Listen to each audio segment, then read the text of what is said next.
여러분 안녕하십니까? 저희가 사기교과 여호수아를 공부하는 중에 있습니다. 오늘은 그 5번째 시간으로 하나님이 우리를 위해 싸우신다라는 제목으로 교과의 핵심 및 요약을 살펴보도록 하겠습니다. 기억절입니다. 여호수아 10장 42절의 말씀입니다.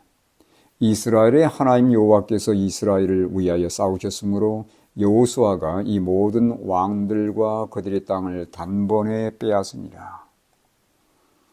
구약 성경에서 하나님은 우주 만물의 주권자로 등장합니다. 즉 세상에서 일어나는 모든 일은 어떻게든 하나님이 직접 또는 간접적으로 개입하신다는 의미가 됩니다. 때로 우리는 이런 의문을 품기도 합니다. 어떻게 하나님이 그런 일들을 허락하실까?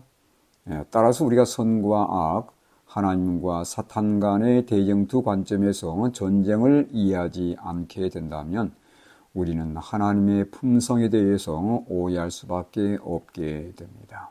이번 주에도 이러한 내용을 통해서 하나님의 뜻을 온전히 깨닫는 한 주가 될 수 있기를 간절히 바랍니다. 일요일 가나안 사람들의 죄악입니다. 이스라엘 백성에게 가나안 땅을 주시는 하나님의 계획은 무엇이었습니까? 레위기 18장 24절로 25절의 말씀입니다. 너희는 이 모든 일로 스스로 더럽히지 말라.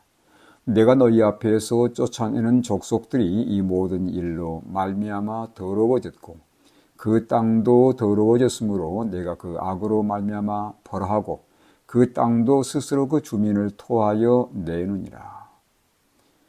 가나안 족속들의 죄악들은 아동 인신제사, 점술, 마술, 주술, 강신술, 영매술과 같은 끔찍한 관습들이었습니다. 당시 가나안 사람들은 신들과 여신들 간의 성적 결합에 의해서 풍요가 온다고 믿었던 것입니다. 그리고 실제로 이것을 종교 예식에서 시행을 했습니다. 따라서 가나안 종교 예식에는 난잡한 성행위가 포함되어 있었습니다. 고고학의 증거에 따르면 가나안 사람들은 그들의 신에게 정기적으로 첫 자녀를 제사로 드렸는데 우린 이것을 아동 인신 제사라고 합니다. 이처럼 가나안 백성들의 종교와 삶은 마귀적이었고 부도덕했으며 심각하게 타락한 상태였음을 알게 됩니다. 하나님이 이스라엘 백성들에게 가나안을 주신 이유를 두 가지로 살펴보겠습니다. 첫째는 가나안 백성들의 각종 가증한 죄를 척결하기 위해서라고 하는 것입니다. 에스라 9장 11절의 말씀도 보면 전에 주께서 주의 종 선지자들에게 명령하여 이르시되 너희가 가서 얻으려 하는 땅은 더러운 땅이니 이는 이방 백성들이 더럽고 가증한 일을 행하여 이 끝에서 저 끝까지 그 더러움으로 채웠습니다. 다시 말하면 우상 숭배 때문에 여러 가지 가증한 죄 때문에 그들을 척결하기 위해서 하나님께서 이 가나안을 이스라엘 백성들에게 넘겼다는 사실입니다. 두 번째는 세계 중심지인 가나안을 통해서 하나님을 아는 지식이 온 세상에 전파되도록 하기 위해서 가나안을 그들에게 허락했다고 하는 것입니다. 당시 가나안은 세상 중앙으로 인식이 되었고 가나안을 차지한 이스라엘 백성들은 세상 중앙에 거주하는 백성들로 여겨졌습니다. 하나님이 그들을 거기에 두신 것은 제사장 나라가 되게 하기 위함이었다는 것입니다. 제사장 나라의 사명이란 무엇일까요? 그것은 이웃 나라들에게 하나님을 아는 지식을 전파함으로 그들도 이스라엘처럼 하나님을 믿고 의지하는 백성들이 되게 하는 것이었습니다. 월요일 최고의 심판자, 하나님의 전쟁과 심판은 어떻게 연관되어 있으며 그것은 하나님의 성품과 어떻게 조화되어 있습니까? 시편 96편 10절입니다. 모든 나라 가운데서 이르기를 여호와께서 다스리시니 세계가 굳게 서고 흔들리지 않으리라. 그가 만민을 공평하게 심판하시리라 할지로다. 죄가 성행하는 곳마다 하나님은 전쟁을 선포하십니다. 하나님은 사랑이시나 거룩하신 분이시기에 결코 죄를 용납할 수 없습니다. 따라서 이스라엘 백성들의 죄이든 가나안 사람들의 죄이든 상관없이 모든 죄에 대해서 하나님은 전쟁을 선포하십니다. 그 전쟁이 바로 하나님의 심판인 셈이죠. 구약 성경이나 신약 성경 모두 하나님은 의로운 심판장으로 서게 되어 있습니다. 하나님은 때로 나라들의 죄를 형벌하고자 이스라엘이나 이방 나라들을 종종 사용하십니다. 가나안의 죄에 대해서 이스라엘을 사용하시는 하나님은 남방 유다의 죄에 대해서는 바벨론을 사용하시기도 했습니다. 하나님이 주관하시는 전쟁과 정복 개념은 죄를 용납할 수 없는 하나님의 관점, 즉 대쟁투의 관점에서 이해하게 될 때에 우리는 하나님의 품성에 대해서 오해하지 않을 수 있다는 것을 기억하시기 바랍니다. 앞서 언급한 것처럼 하나님이 이스라엘을 통해 벌이신 전쟁은 세상이 벌이는 이기적인 전쟁과는 전혀 다른 성격의 전쟁입니다. 하나님이 벌이시는 전쟁은 죄와의 전쟁으로서 곧 죄에 대한 심판인 셈이지요. 그 전쟁과 심판에서 우리는 죄를 싫어하시는 그분의 거룩한 성품을 엿볼 수 있게 됩니다. 결국 이 전쟁을 통해 하나님이 원하시는 것은 그분이 원래 세우신 우주의 법과 질서를 온전히 회복하는 것입니다. 화요일입니다. 축출인가 멸절인가. 하나님이 이스라엘을 통해 벌이는 정복전쟁과 멸망은 어떤 의미가 있습니까? 출애굽기 34장 11절과 13절의 말씀을 참고하시기 바랍니다. 하나님이 벌이시는 정복전쟁의 목적은 쫓아내는 것이고 우상을 완전히 깨뜨리는 것이라는 것을 이 말씀은 우리에게 제시해주고 있습니다. 가나안 정복의 원래 목적은 그 땅의 주민들을 몰아내는 것이었지 그들을 완전히 진멸하는 것이 아니었습니다. 여기 참고 성경 구절들은 그들을 몰아내고 내쫓고 흩어버릴 것을 제시하고 있습니다. 반면에 이교 예배의 신전이나 우상들은 철저히 파괴할 것을 하나님은 명령하셨습니다. 하나님의 원래 의도가 가나안 사람들을 멸절하는 것이 아니라 축출하는 것이었음에도 불구하고 왜 이스라엘은 남녀노소 가리지 않고 많은 사람들을 죽여야 했을까요? 그 이유는 가나안 사람들의 완고함 때문이었습니다. 그들은 이스라엘의 하나님이 어떤 분이신지에 대한 얘기를 들었고 알았음에도 불구하고 애굽의 바로처럼 강팍한 마음으로 그들의 요새를 의지하고서 계속해서 완고하게 저항했기 때문입니다. 지구 역사의 마지막 심판 때도 하나님은 악을 척결하십니다. 다만 악인들이 그 악을 완고하게 붙들고 있기 때문에 악이 제거될 때 그들도 함께 악과 멸절을 당한다는 것을 여러분께서 기억하시기를 바랍니다. 수요일 자유로운 선택입니다. 하나님은 우상을 숭배하는 도성과 일반 도성과의 전쟁에 어떤 규칙을 주셨습니까? 신명기 20장 10절로 13절에는 일반 도성에 대한 전쟁 규칙입니다. 먼저 이스라엘 백성들이 그 도성에 화평을 제시할 것을 여기 말씀하고 있습니다. 반면에 신명기 20장 15절로 17절에 보면 우상을 숭배하는 도성들에 대해서는 반드시 진멸할 것을 여기 제시하는 내용입니다.